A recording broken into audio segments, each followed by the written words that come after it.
नमस्ते दोस्तों, वेलकम है आपका the ultimate Gyan rise with wisdom पर, जहां मिलती है आपको इंटरेस्टिंग और यूजफुल इन्फॉर्मेशन सिंपल और शॉर्ट स्टाइल में।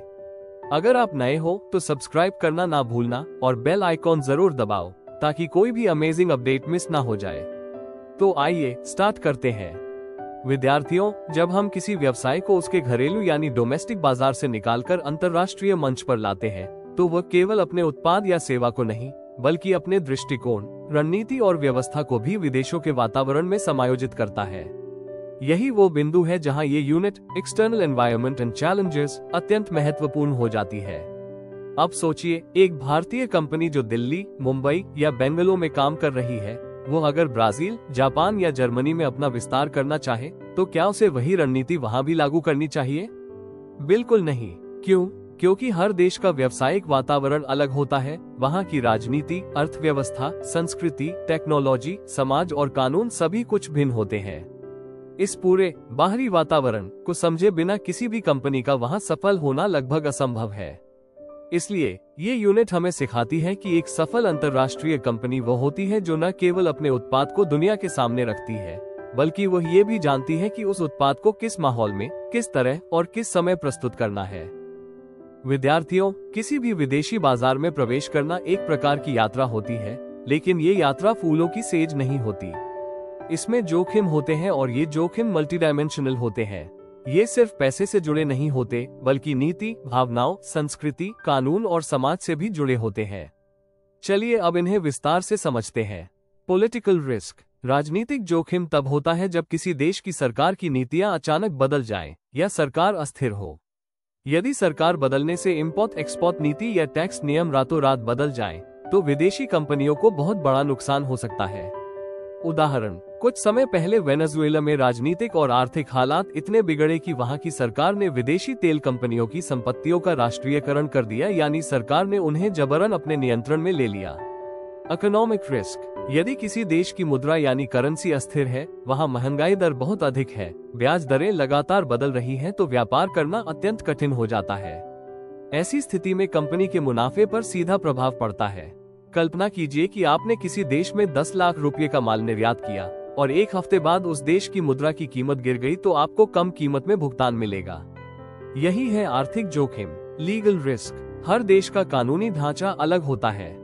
कोई देश इंटेलेक्चुअल प्रॉपर्टी राइट्स को महत्व देता है तो कोई नहीं। यदि आपने कोई तकनीक विकसित की है और दूसरे देश में उसका पेटेंट सुरक्षित नहीं है, तो वहां कोई भी व्यक्ति आपकी तकनीक को कॉपी कर सकता है और आप कुछ नहीं कर सकते। इसलिए किसी भी देश में प्रवेश से पहले वहां के व्यापार कानूनों को समझना अत्यंत आवश्यक है। Cultural risk. अक्सर कंपनियां ये भूल जाती हैं कि हर देश के लोग अलग तरह से सोचते हैं, बोलते हैं और महसूस करते हैं। भारत में जो विज्ञापन काम करता है वो सऊदी अरब में अपमानजनक लग सकता है। मैकडॉनल्ड्स ने भारत में बीफ हटाकर आलू टिक्की बर्गर शुरू किया। ये कल्चरल अडेप्टेशन का एक्सीलेंट उदाहरण है। Operational risk. यदि किसी देश में इंफ्रास्ट्रक्चर अच्छा नहीं है, जैसे सड़कें खराब हो, बिजली कटौती आम हो या बंदरगाहों पर माल अटक जाए, तो कंपनी के काम करने की लागत बढ़ जाती है और समय पर उत्पाद पहुंचाना मुश्किल हो जाता है। विद्यार्थियों, अब हम बात करते हैं दुनिया में हो रहे उन बदलावों की जो अंतर्राष्ट्रीय व्यापार को नई दिशा दे रहे हैं। कुछ दशक पहले व्यापार का केंद्र केवल अमेरिका, ब्रिटेन और यूरोप के देशों में था, लेकिन अब ये केंद्र बदल चुका है। आज भारत, चीन, ब्राजील, इंडोनेशिया जैसे देश ग्लोबल बिजनेस के नए सितारे बन चुके हैं।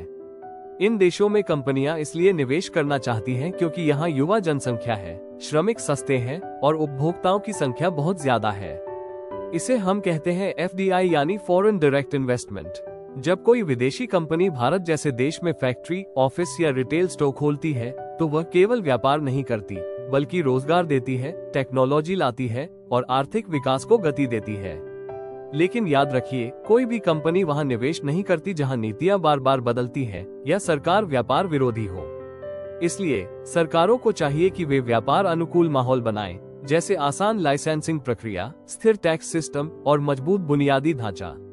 कोविड महामारी के बाद कंपनियां अब ऐसी जगह निवेश कर रही हैं जहां सप्लाई चेन स्थिर हो। कई कंपनियां चीन के विकल्प के तहत भारत को चुन रही हैं। ये हमारे लिए एक अवसर है, लेकिन इसे तभी भुनाया जा सकता है जब हम नीति और व्यवहारिकता दोनों में मजबूत हों। विद्यार्थियों, अब हम बात करेंगे एक बहुत ही महत्वपूर्ण टूल की जिसे कहते हैं PESTEL एनालिसिस। ये टूल किसी देश के बाहरी वातावरण को 6 प्रमुख क्षेत्रों में बांटकर उनकी गहराई से जांच करता है। पहला है P पॉलिटिकल यानी राजनीतिक पहलू। इसमें देखा जाता है कि उस देश की सरकार कितनी स्थिर है, क्या वहाँ व्यापार के अनुकूल नीति है, क्या टैक्स प्रणाली स्पष्ट है और क्या सरकारों में बार बार बदलाव होता है। दूसरा है ए इकोनॉमिक, जिसमें उस देश की आर्थिक स्थिति को देखा जाता है, जैसे GDP कितनी है, मुद्रा कितनी स्थिर है, ब्याज दरें क्या है, महंगाई की स्थिति क्या है। तीसरा है एस सोशल, जिसमें उस देश की संस्कृति, धर्म, शिक्षा स्तर, जनसंख्या की आदतें और भाषा को देखा जाता है। ये सब इस बात को तय करता है कि लोग आपके उत्पाद को अपनाएंगे या नहीं। चौथा है टी टेक्नोलॉजिकल, जिसमें यह देखा जाता है कि उस देश में टेक्नोलॉजी कितनी विकसित है, इंटरनेट की पहुंच कितनी है और क्या वहां ऑटोमेशन और नवाचार को अपनाया जा रहा है। पांचवा है ए एनवायरमेंटल, जिसमें पर्यावरणीय नियमों, जलवायु परिवर्तन और सस्टेनेबिलिटी पर जोर दिया जाता है। क्या वहां प्लास्टिक पर बैन है, क्या वहां ग्रीन एनर्जी पर जोर है। और अंत में आता है एल लीगल, जिसमें उस देश की न्याय व्यवस्था, ट्रेडमार्क और पेटेंट सुरक्षा, श्रम कानून और विदेशी कंपनियों के अधिकारों की जांच की जाती है।